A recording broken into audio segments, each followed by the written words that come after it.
ఏర్పరచుకున్నాడు అంటే, మనం ఎంత బాగా వాక్యాన్ని ప్రకటించినా, ఎంత బాగా దేవుని సేవ జరిగించినా, చివరికి మనం ఫలానా వ్యక్తి ద్వారా అని చెప్పే మనుషులు ఎవరు మనకు లేరు కాబట్టి చివరికి మనం చెప్పేది ఏంటంటే, తాతారును మా కాళ్ళ క్రింద చితక త్రొక్కించును, ఆయన కృప నిరంతరం ఉండును.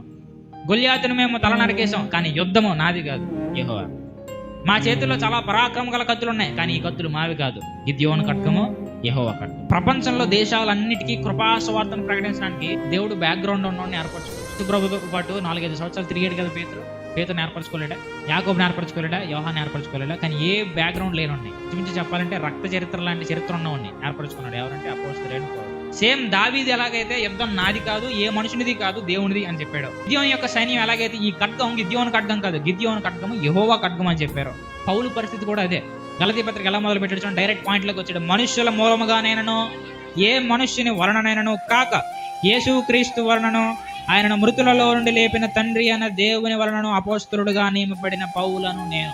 క్రెడిట్ ఎవరికి వెళ్తుంది చివరికి? ఎందుకంటే తనకు మంచి బ్యాక్గ్రౌండ్ లేదు. పౌలు గతం ఏంటి అని చదివితే పౌలుకు మంచి ఫీడ్బ్యాక్ లేదు, మంచి ట్రాక్ రికార్డ్ లేదు. చేసిందంతా ఏంటి అంటే గలతీ పత్రిక ఇందులోనే రాశాడు, మునుపు మనలను హింస పెట్టిన వాడు తాను పూర్వమందు పాడు చేయించు వచ్చిన మతమును ప్రకటించుచున్నాడను సంగతి మాత్రమే విని వారు నన్ను బట్టి దేవుని. ఇక 2 విషయాలు. క్రైస్తవ్యాన్ని ఏం చేశాడంటే, మొదట హింస పెట్టాడు, 2 తాను పూర్వమందు పాడు చేశాడు. చాలా మంచి ట్రాక్ రికార్డు కదా పౌలుది. క్రైస్తవ్యాన్ని హింసించి క్రైస్తవ్యాన్ని లేకుండా చేయాలి. పౌలుది కూడా అదే మోటో. పౌలు మోటో ఏంటంటే, నేను చచ్చిపోయేలోపు ప్రపంచంలో క్రైస్తవం మిగిలిపోద్దేమో, ఒక్క పాస్టర్ అయినా మిగిలిపోతాడేమో. అయ్యగారే పాస్టర్ అయ్యాడు, పాస్టర్లందరికీ ఆత్మీయ తండ్రి అయ్యాడు.